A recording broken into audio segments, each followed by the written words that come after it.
Le simple fait de croire qu'un individu est intelligent, même si c'est faux, pourrait le rendre réellement plus performant.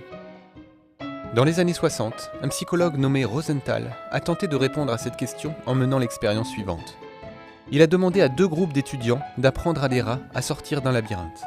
Au premier groupe d'étudiants, il a été dit que leur rat était issu d'une lignée particulièrement intelligente, alors qu'au second groupe d'étudiants, il a été dit au contraire que leurs rats étaient des idiots. En réalité, les rats avaient été répartis dans les 2 groupes de façon totalement aléatoire. Rosenthal a alors observé que les rats soi-disant intelligents ont appris beaucoup plus vite à sortir du labyrinthe que les rats supposés idiots. Il a aussi observé que les étudiants étaient plus affectueux et plus patients avec les rats censés être intelligents qu'avec les rats soi-disant idiots. Ces derniers avaient probablement été plus stressés et donc moins disposés à apprendre.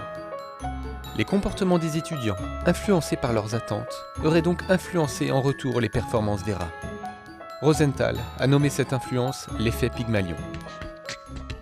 Rosenthal a voulu ensuite vérifier si cet effet Pygmalion pouvait opérer aussi sur les humains. Il a alors réalisé l'expérience suivante. En début d'année scolaire, il a fait passer un test d'intelligence à des élèves d'une école primaire. Ce test était censé pronostiquer les réussites scolaires des élèves. Il a ensuite été dit aux enseignants quels étaient les élèves de leur classe qui avaient les meilleurs pronostics de réussite. Mais en réalité, ces élèves n'étaient pas plus intelligents que les autres. Les enseignants étaient donc nourris d'une fausse croyance quant au potentiel de leurs élèves. À la fin de l'année, Rosenthal a observé que les élèves supposés être les plus intelligents étaient aussi ceux qui montraient les meilleures performances. Il a également refait passer le test d'intelligence aux élèves en fin d'année. Il a alors constaté que dans certaines classes, les élèves censés avoir un meilleur pronostic en début d'année avaient des scores plus élevés que les autres élèves.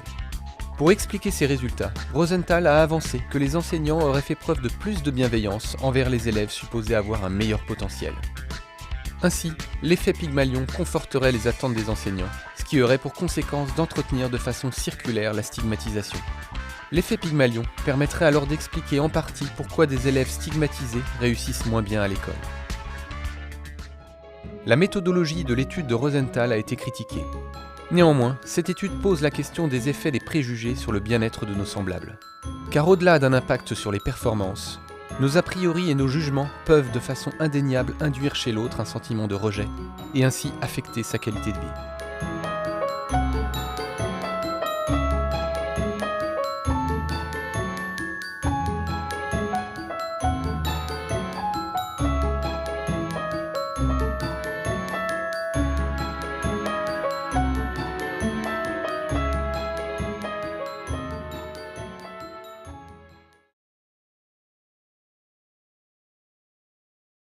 Freedom Podcast, what it do? It's been a minute. J'espère que vous avez passé un bon week-end.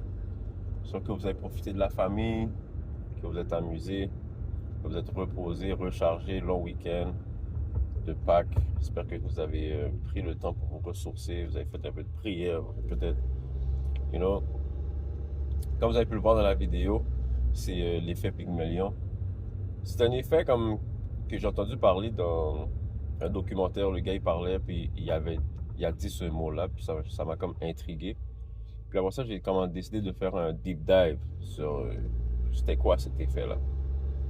Comme vous avez pu le voir dans la vidéo, des fois c'est la perception que quelqu'un peut avoir par rapport d'une personne, puis comment que ça va l'affecter, comment il va travailler avec cette personne-là. Fait que moi, ça m'a un peu fait penser, parce que il y a des jeunes à qui je peux parler, que je parle, puis qui me disent que des fois ils sentent que les professeurs sont distants, ou bien les professeurs ne donnent pas le même intérêt, le même effort par rapport à eux autres comparativement à d'autres élèves de d'autres classes, bien d'autres ethnies. Parce que l'école où est-ce que je côtoie les jeunes, ben, ils sont majoritairement racisés. Les professeurs sont majoritairement québécois. Puis, ça m'a fait penser, je me suis dit, est-ce que comme dans la société, on vit pas, on n'adresse pas comme chaque situation avec un peu cette lentille-là, de où est-ce qu'on met déjà un stigma, on met déjà une béquille à la personne qui est devant nous, droit devant nous, par rapport à comment qu'on a été upraised. Si ton expérience que tu as déjà eue avec une certaine communauté n'était pas très bonne, ou bien si tu as eu une petite altercation, un anicroche avec une personne, puis ça laissait un petit note dans ton cerveau, dans ton subconscient. Puis maintenant, quand tu vois, mettons, les jeunes de telle race, ou bien les jeunes de telle ethnie, ou bien de tel secteur, de telle démographie, tu agis avec eux d'une manière différente. En prenant ça en considération, comme quand je pense à cette affaire-là, des fois, j'essaie de me corriger pour pas que j'approche les gens avec cette lentille-là, pour pas que je les fais commencer en arrière des autres. Fait que, tu sais, en sachant ça, qu'il y a une loi comme ça, c'est une loi, peut-être que c'est subconscient, c'est de faire l'effort de combattre l'effet Pygmalion que chaque personne pourrait avoir en eux, puis qui pourrait recréer un autre. Fait que là, toi, tu vas travailler avec une personne, tu vas vouloir faire une passation de dossier, tu vas lui expliquer, tu vas dire, ah, cette personne-là était difficile, ce client-là était tough, ah, ce client-là, il est un peu réticent à, ou bien, oh, ce client-là est parfait, dès que tu vas le voir, tu vas voir, il est super chaleureux, il comprend, il est compréhensif, nanana. Tu vas voir, ça va être une belle échange.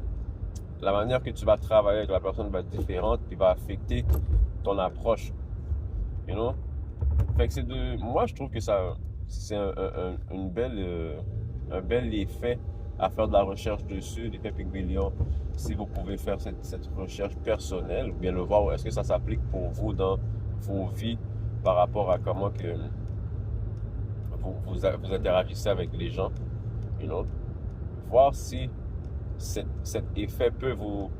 si vous avez déjà eu cet effet-là, ou si vous avez déjà affecté quelqu'un par rapport à cette lentille-là. You know?